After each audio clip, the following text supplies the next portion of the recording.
Жігіттер, не болды? Лайы сен отырасың ма? Иә. Жігіттер өрт болды.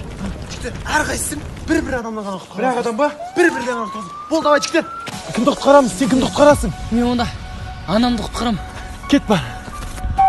Онда мен өзімнің ақ сүт беріп өсірген, аялап өсірген сондай бір ағамды құтқарам.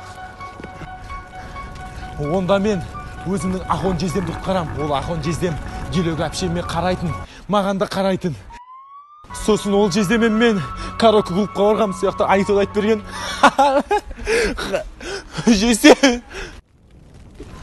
Жездем жақсы болатын. Машинасымен жүретін, машинасына отыр. Кайф. Сен мақтап бітем дейінші өлетін болдық қой. Өрттен шықтыңыз ба не жезде? Жоқ, душтан шықтым, жүр үйге.